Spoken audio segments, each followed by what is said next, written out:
जय हिंद दोस्तों, आपका अपना YouTube channel online study hub में स्वागत है। दोस्तों, यह वीडियो जो खान सर द्वारा निकाला गया पुस्तक पॉकेट जीके का मध्यकालीन भारत का जो सीरीज चल रहा था उसका अगला वीडियो है। अगर आप लोग बिहार पुलिस की तैयारी करते हैं तो यह वीडियो ज़रूर देखें, क्योंकि प्रश्न यहीं से आएगा। इससे पिछला वीडियो में हम लोग भक्ति आंदोलन तक देख लिए थे। अब मुगल साम्राज्य से शुरू करते हैं। देखिए, मुगल साम्राज्य में सबसे पहला शासक जो जगह बाबर था, जिसका कार्यकाल 1526 से 1530 ईस्वी तक था। इसका जन्म 1483 ईस्वी में हुआ था और मृत्यु 1530 में हुआ था। इसका माँ का नाम कुतलुंग निगार था, जो चंगेज खां के वंशज थे, और पिता का नाम उमर शेख मिर्जा था, यह तैमूर के वंशज थे। देखिए, बादशाह की उपाधि इन्होंने 1504 ईस्वी में धारण किया था। बादशाह की उपाधि धारण करने वाला पहला मुगल शासक था। इसने कलंदर की भी उपाधि धारण किया था। बाबर मुंबईयन नामक पदशैली का जन्मदाता था। इसने रिसाले उसज और खत ए बाबरी एवं तुजुक ए बाबरी, जिसको बाबर नामा कहते हैं, की रचना किया था। देखिए, बाबर ने रिसाले मिसाज या खत ए बाबरी की रचना किया और तुजुक ए बाबरी का भी रचना बाबर ने ही किया था। देखिए, 1504 में काबुल पर अधिकार किया था। आगे देखते हैं। तुलुगमा मूलतः उजबेगों का युद्ध प्रणाली था। सबसे पहले बाबर के विरुद्ध सेबोनी खां ने इसका प्रयोग किया था। सर ए पुल के युद्ध में 1502 में हुआ था। देखिए, सर ए पुल का युद्ध 1502 में हुआ था, जो बाबर और सेबोनी खां के बीच हुआ था। बाबर के आक्रमण के समय दिल्ली का शासक इब्राहिम लोदी था और मेवाड़ का शासक राणा सांगा था। बंगाल का शासक नुसरत शाह था और विजयनगर राज्य के शासक कृष्णदेव राय था। इस प्रकार देख लिए, बाबर ने कृष्णदेव राय को सर्वाधिक शक्तिशाली शासक बताया था। देखिए, बाबर कृष्णदेव राय को सर्वाधिक शक्तिशाली शासक बताया था। बाबर ने भारत पर 5 बार आक्रमण किए थे। पहला आक्रमण 1519 ईस्वी में किया था, बाजौर और भेरा के किला के विरुद्ध। दूसरा आक्रमण भी 1519 में ही किया था, जो खैबर दर्रा पेशावर के विरुद्ध किया था। तीसरा आक्रमण 1520 में किया था, सियालकोट के विरुद्ध। चौथा आक्रमण 1524 में किया था, लाहौर दीपालपुर के विरुद्ध। पांचवा आक्रमण 1525 में किया था, दौलत खां के विरुद्ध। आगे देखते हैं। पानीपत का प्रथम युद्ध देखिए 21 अप्रैल 1526 को हुआ था। इस युद्ध में बाबर ने दुश्मन घेरने के लिए तुलुगमा पद्धति और तोपों को सजाने के लिए उस्मानी विधि का प्रयोग किया। भारत की पहली लड़ाई जिसमें तोपखाने, बारूद और बंदूक आदि का प्रयोग हुआ था, वह लड़ाई पानीपत का प्रथम युद्ध था। तोपों का संचालन उस्ताद अली कुली तथा बंदूकों का मुस्तफा ने किया था। युद्ध में इब्राहिम लोदी तथा उसका मित्र ग्वालियर का राजा विक्रमजीत मारा गया था। आगे देखते हैं। बाबर ने 27 अप्रैल 1526 को दिल्ली में मुगल साम्राज्य की स्थापना किया। देखिए, 27 अप्रैल 1526 को पानीपत का प्रथम युद्ध देख लिया। अब खानवा का युद्ध देखते हैं। यह 16 या 17 मार्च 1527 को हुआ था। यह युद्ध राणा सांगा और बाबर के बीच हुआ था।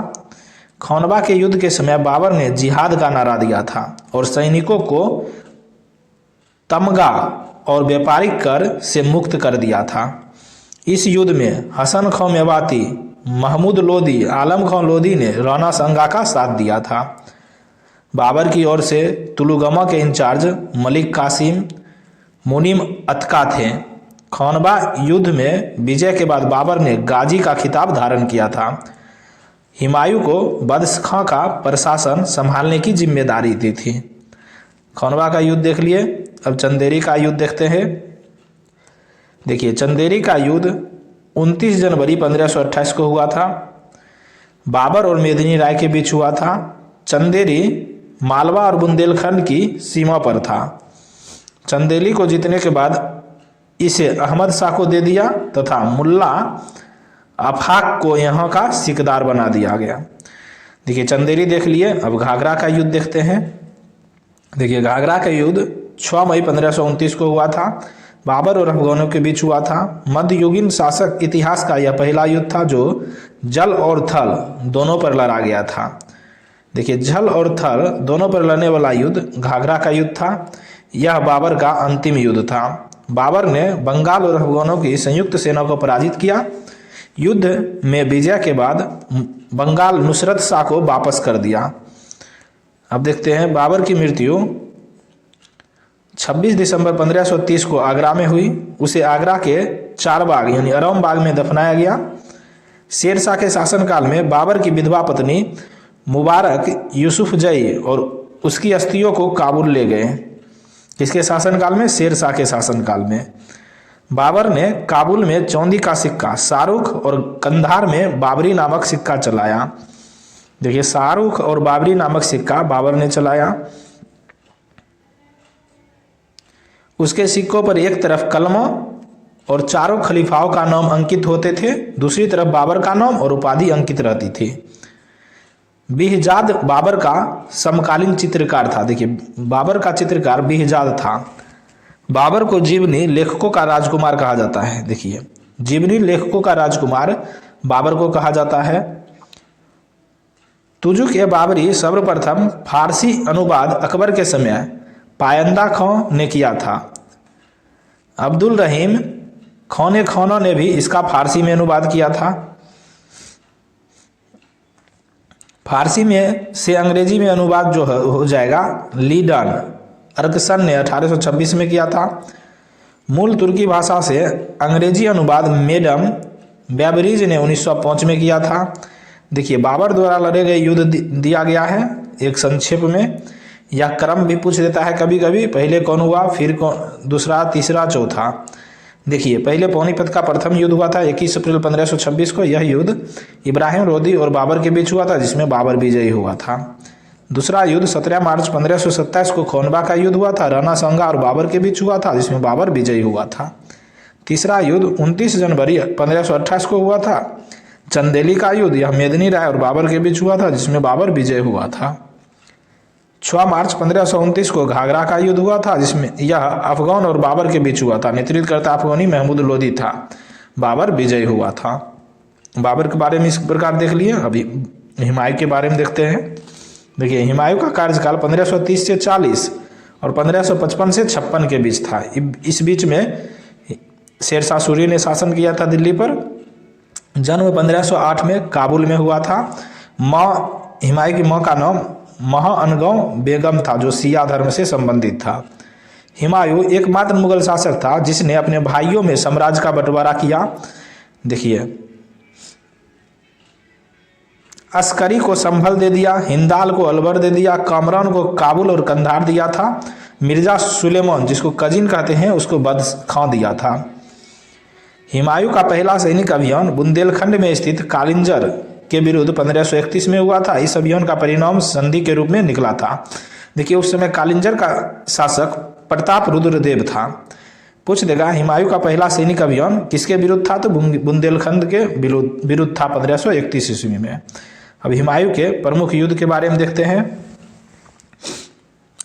देखिए, 1531 में हुमायूं ने देवरा के विरुद्ध युद्ध किया था। विपक्ष में महमूद लोदी था, हुमायूं इसमें विजय हुआ।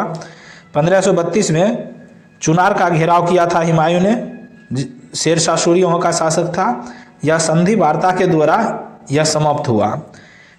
फिर 1535-36 में बहादुर शाह से संघर्ष हुआ। बहादुर शाह के विपक्ष हुमायूं विजयी हुआ। 1537 में चुनार का विजय किया, वहाँ का शासक कुतुब खां था, हुमायूं विजय हुआ। फिर देखिए, 26 जून 1539 को यह इम्पोर्टेंट हो जाता है, चौसा का युद्ध हुआ शेरशाह सूरी और हुमायूं के बीच, जिसमें शेरशाह सूरी विजय हुआ। आगे चौसा का युद्ध इम्पोर्टेंट है यहाँ सबसे। आगे देखते हैं। फिर देखिए, कन्नौज या बिलीग्राम का युद्ध यह 1540 17 मई को हुआ था। यह शेरशाह सूरी और हुमायूं के बीच हुआ था, जिसमें शेरशाह सूरी विजय हुआ था। यह भी इम्पोर्टेंट है। मच्छीवाड़ा का युद्ध यह 15 मई 1555 को हुआ था। यह भी इम्पोर्टेंट है। यह अफगान सरदार नसीब खां और तातर खां और हुमायूं के बीच हुआ था, जिसमें हुमायूं जीत गया था। अंतिम युद्ध देखिए, सरहिंद का युद्ध, यह बहुत ही इम्पोर्टेंट है। 22 जून 1555 को हुआ था, जिसमें सिकंदर सूरा और हुमायूं के बीच हुआ था। हुमायूं विजय हुआ था। सिकंदर सूर या सूर वंश का अंतिम शासक था। आगे देखते हैं, हुमायूं के बारे में कुछ कथन है। लेनपुर ने लिखा, गुजरात और मालवा हुमायूं के हाथों में पके फल की तरह गिरे, उतनी ही तेज से निकल भी गए। कौन सा? गुजरात और मालवा। चुनार का किला पूर्वी भारत के द्वार के रूप में विख्यात था। देखिए, चुनार का किला पूर्वी भारत के द्वार के रूप में विख्यात था। चौसा युद्ध में हार के बाद हुमायूं गंगा नदी में कूदा था, उसे निजाम नाम के एक भिश्ती ने बचाया था। चौसा युद्ध में जीतने के बाद शेर खां ने स्वयं को सुल्तान घोषित किया, शेरशाह की उपाधि धारण किया। देखिए, शेर खां ने चौसा युद्ध जीतने के बाद शेरशाह की उपाधि धारण किया था। सरहिंद युद्ध में हारने के बाद अफगान सत्ता का अंत हो गया। हुमायूं ने 23 जुलाई 1555 को दूसरी बार मुगल साम्राज्य की स्थापना किया। हसीदा बानो मरियम मकौनी हुमायूं की पत्नी थी। हुमायूं नामक ग्रंथ की लेखिका गुलबदन बानो बेगम थी। देखिए, हुमायूं नामक के लेखक गुलबदन बानो बेगम थी। हुमायूं के मकबरे को ताजमहल का पूर्वगामी कहा जाता है। देखिए, हुमायूं के मकबरे को ही ताजमहल का पूर्वगामी कहा जाता है। प्रथम मुगल शासक हुमायूं था, ज्योतिष पर विश्वास करता था। चित्तौड़ की शासिका रानी कर्णावती ने हुमायूं के पास रक्षिकासूत यानी राखी भेजी थी। हुमायूं की मृत्यु दीनपना पुस्तकालय की सीढ़ियों के शेर मंडल से गिरने से हुई। चार बाग शैली से बना हुआ प्रथम मकबरा हुमायूं का मकबरा है, यह दिल्ली में स्थित है। पूछ देगा प्रश्न, चार बाग शैली से बना हुआ प्रथम मकबरा कौन सा है? तो वह मकबरा हुमायूं का है, यह दिल्ली में स्थित है। बिलीग्राम या कन्नौज के युद्ध में हुमायूं को निर्वासित जीना पड़ा, यानी दिल्ली छोड़ देना पड़ा। आगे देखते हैं। हुमायूं सिख गुरु अंगद का समकालीन था। या बिलीग्राम के युद्ध में पराजित हो जाने के बाद हुमायूं ने इसे आशीर्वाद प्राप्त किया था। अबुल फजल ने हुमायूं को इंसान एक कामिल कहकर संबोधित किया। देखिए, हुमायूं को इंसान एक कामिल कहकर संबोधित अबुल फजल ने किया था। हुमायूं अफीमची था, वह तीरंदाजी और घुड़सवारी में माहिर था। हुमायूं ने प्रशासन में सहायता के लिए अहले मुराद नामक वर्ग का गठन किया। इस वर्ग में मुख्यतः नर्तक और नर्तकी आते थे। आगे देखते हैं। दिल्ली में मीना बाजार की शुरुआत हुमायूं ने ही कराई थी। हुमायूं की मृत्यु 24 जनवरी 1556 को हुई थी। इसकी मृत्यु के समाचार को 17 दिन तक गुप्त रखा गया था। इसका मकबरा निजामुद्दीन दिल्ली में है। देखिए, हुमायूं का मकबरा निजामुद्दीन दिल्ली में है, जो भारत का पहला उद्यान मकबरा है। यह मकबरा हमीदा बानो बेगम ने बनवाया था। यह मुगल वंश के कब्रिस्तान के रूप में लोकप्रिय हुआ था। अब देखते हैं हुमायूं कालीन उमरा वर्ग। अहले दौलत, यह राज परिवार के सदस्य एवं उच्च सैन्य अधिकारी कहलाता था। अहले सादत या सद्र, काजी, उलेमा तथा प्रबंध लोगों वर्ग के लोगों इस वर्ग में आते थे। अहले मुराद, इसके अंतर्गत वादक, संगीतज्ञ, नर्तका और नर्तक आदि आते थे। बाबर के वजीर निजामुद्दीन ने हुमायूं के स्थान पर मेहदी ख्वाजा को बादशाह बनने की असफल प्रयास किया था। हुमायूं का वजीर क्रमशः है। देखिए, सबसे पहले अमीर उवैस, फिर हिंदू बेग, कराचा खां, ख्वाजा कासिम, इस पर भ्रष्टाचार का आरोप लगा था। अंतिम में सुल्तान वली, ये सब हुमायूं का वजीर बना था। हुमायूं ने ख्वाजा मीर और जौहर आफ्ताबची को संरक्षण प्रदान किया था। ख्वाजा मीर को अमीर ए अखबार की उपाधि दी थी। देखिए, ख्वाजा मीर को अमीर ए अखबार की उपाधि हुमायूं ने दिया था। अब देखिए, सूर्यवंश के बारे में देखते हैं। सूर्यवंश में सबसे पहला शासक शेरशाह सूरी था, जिसका कार्यकाल मात्र छोटा सा कार्यकाल 1540 से 45 के बीच था। इसका जन्म 1486 में हुआ था, नारनौल में। पिता हसन खां था, उपाधि शेर खां का था। हजरत आला सुल्तान अल असद। देखिए, चंदेरी युद्ध 1528 में शेरशाह मुगलों की ओर से लड़ा था। चौसा युद्ध में हुमायूं को हराकर सुल्तान बनने की घोषणा की। 1540 में बिलीग्राम युद्ध जीतने के बाद 10 जून 1540 को आगरा में अपना राज्याभिषेक किया। देखिए, बिलीग्राम युद्ध जीतने के बाद शेरशाह सूरी ने आगरा में अपना राज्याभिषेक कराया। शेरशाह के काल में 1541 में खिलजी खां ने बंगाल में विद्रोह किया था। अब शेरशाह के बारे में सैन्य अभियान देखते हैं। देखिए, शेरशाह सूरी ने 1542 ईस्वी में मालवा विजय किया था, रणथंभौर ग्वालियर पर। वहाँ का शासक मल्लू खां उर्फ कादिर खां था। 1543 में रायसेन विजय किया था, वहाँ का शासक पूरनमल था। फिर 1543-44 में सिंध और मुल्तान विजय किया था, वहाँ का शासक मालदेव था। और चित्तौड़ विजय भी किया था, वहाँ का शासक राणा उदय सिंह था। 1545 में कालिंजर विजय किया था, वहाँ का शासक चंदेरी सिंह और कीरत सिंह था। आगे देखते हैं।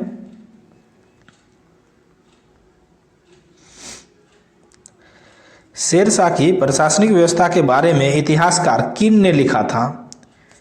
इस पठौन ने 5 वर्षों में इतना कुछ कर डाला जितना कि मुगल यहाँ तक कि अंग्रेज भी नहीं कर पाए। देखिए, शेरशाह सूरी के बारे में बहुत ही इम्पोर्टेंट बात किनन ने कहा था। यह पठौन ने 5 वर्षों में इतना कुछ कर डाला जितना कि मुगल यहाँ तक कि अंग्रेज भी नहीं कर पाए। अब देखते हैं शेरशाह के विभाग और उसके अधिकारी के बारे में।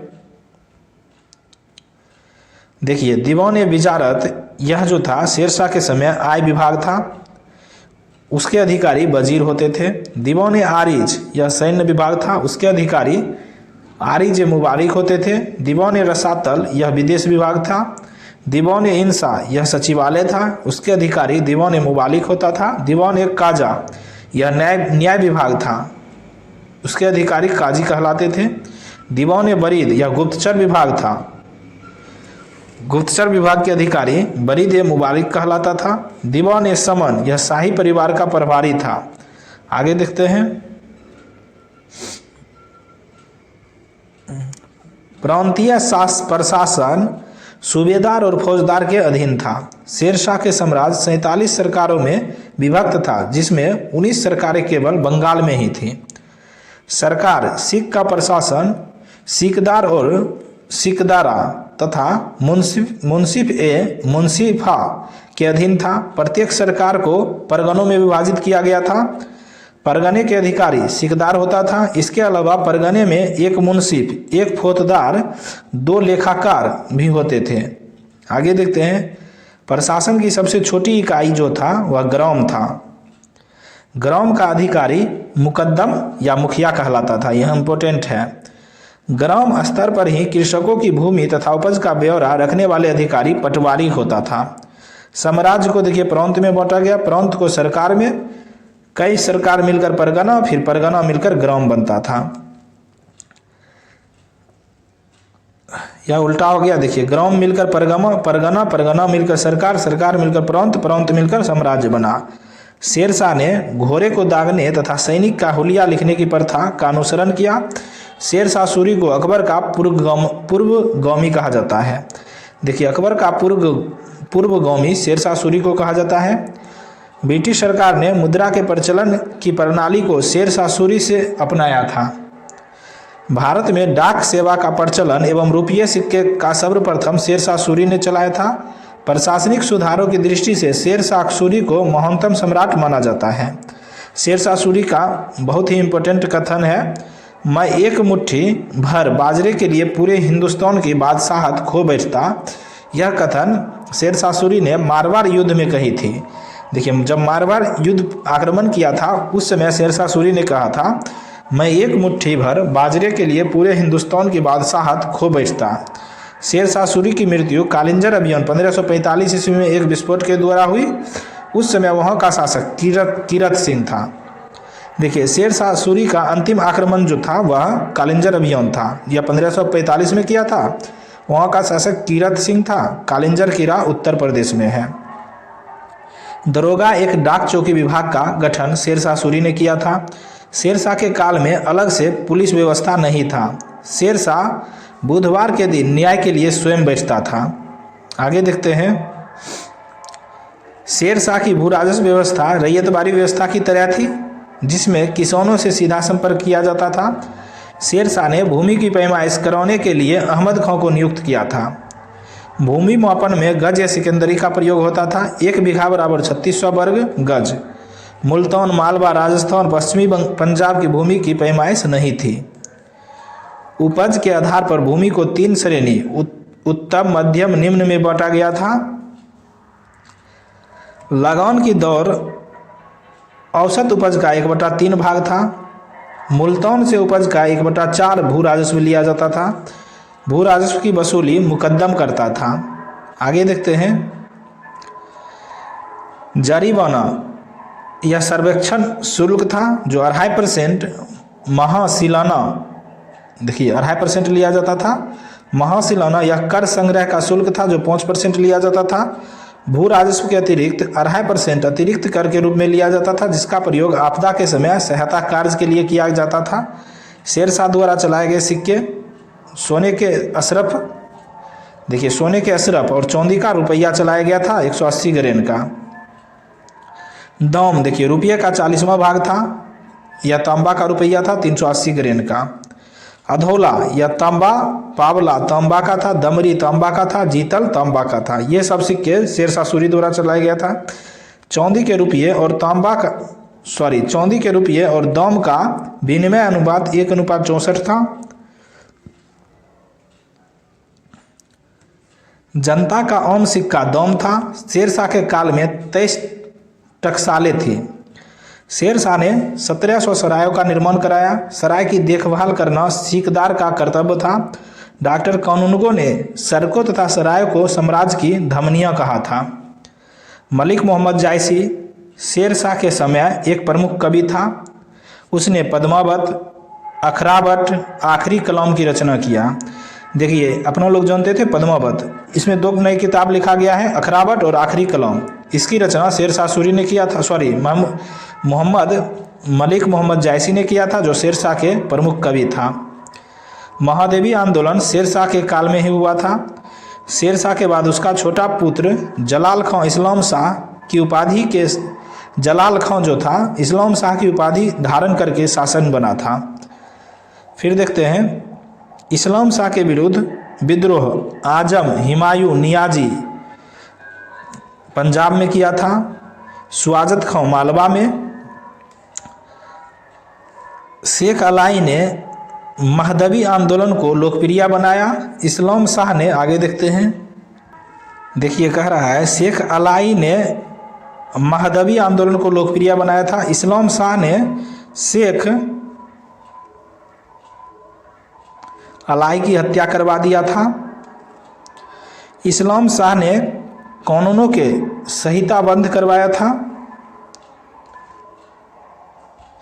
इस्लाम शाह के बाद उसके साले मुबारिज खां ने मोहम्मद आदिल शाह की उपाधि धारण की और शासक बना।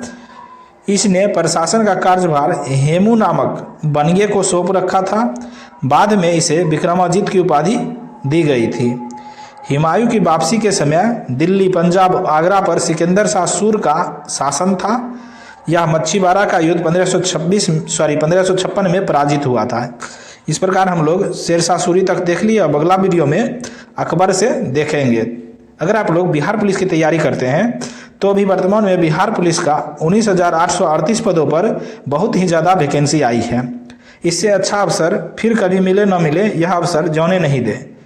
आप लोग कंटिन्यू वीडियो देखें और तैयारी में लगे रहें। Thank you for watching.